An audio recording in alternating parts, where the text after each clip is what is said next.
Aujourd'hui, je vous présente La Petite Sirène de Sylvain Johnson pour la collection des Contes Interdits aux éditions Ada.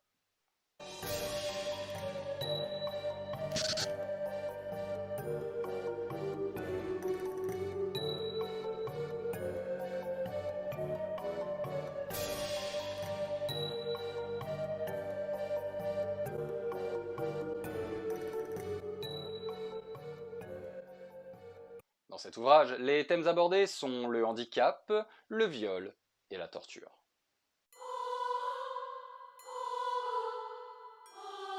La sirénomélie, véritable handicap désignant une malformation physique fusionnant les membres inférieurs d'un individu. C'est ce dont souffre Angela, dont la naissance mettra un terme au souffle de vie de sa mère. Son père, furieux du décès de sa femme, et rageant face à l'infirmité de sa fille, tentera de la noyer en la rendant à l'océan, avant de se donner la mort. Les années passent, et Angela fait désormais le bonheur des enfants, la voyant évoluer dans son aquarium de fortune, au sein d'un cirque où se mêlent les plus étonnantes difformités que la vie elle-même distribue au gré de ses envies. Le bonheur des enfants fait également place aux jeux lubriques des plus grands lorsque le soleil se couche, en échange de quelques billets habilement distribués au gérant de l'établissement. Angela vit dans sa roulotte avec son compagnon de fortune, Henri, un jeune garçon dont le handicap aux mains l'ont affublé du nom de garçon homard. Entre eux, un lien frère-sœur très fort, un amour à sens unique.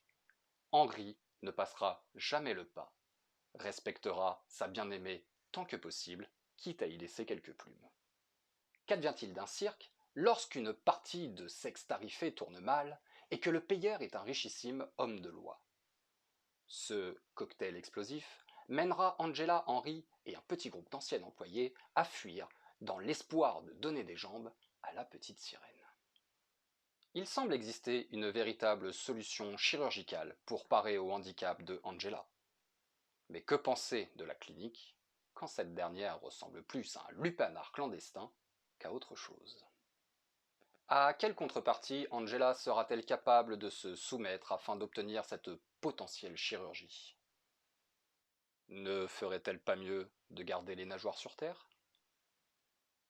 Bonjour à tous et bienvenue sur la chaîne Sombre Nébucat. J'espère que vous allez bien et que les fêtes de fin d'année se sont bien passées. Qui dit fête de fin d'année dit repas de fête et crustacés. Et ça tombe très bien puisqu'aujourd'hui on va parler de La Petite Sirène de Sylvain Johnson. Alors installez-vous bien, montez le son de l'autoradio pour ceux qui sont en voiture, on est parti. La Petite Sirène de Sylvain Johnson nous emmène dans un passé proche où les cabinets de curiosité et les cirques monstrueux prenaient une place prépondérante dans l'univers du divertissement. Pour ceux qui connaissent, je me suis imaginé cette ambiance générale présente dans American Horror Story saison 4, humblement appelée le cirque, que je vous conseille fortement. Ainsi, il a été beaucoup plus simple pour moi d'y inclure les personnages de l'ouvrage, et l'ambiance générale était posée. L'imagination a fait le reste. Angela va vous déclencher cette espèce de boule au fond de la gorge. En effet, comme je vous l'ai expliqué dès le début du résumé, les premières pages attestent du karma sauce malchance de notre petite sirène.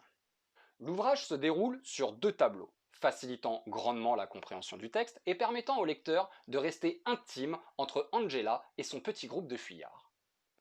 Un premier acte conséquent se déroule au cirque où nous découvrirons la vie de Angela et des quelques personnages qui l'entourent. Le second, quant à lui, se déroule plus particulièrement durant la fuite en ville.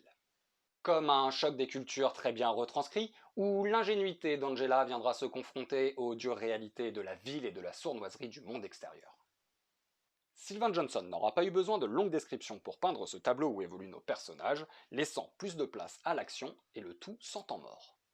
Les personnages principaux débutent avec Angela et Henri, un duo de monstres tels que décrits dans l'ouvrage.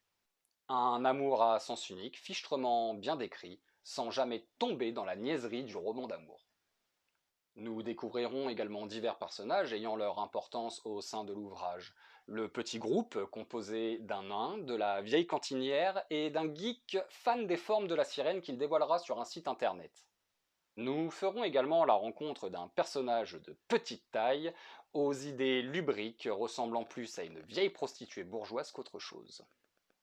En bref, un medley de personnages que tout oppose, fichtrement bien décrit, facilitant la compréhension de l'identité de chacun d'eux.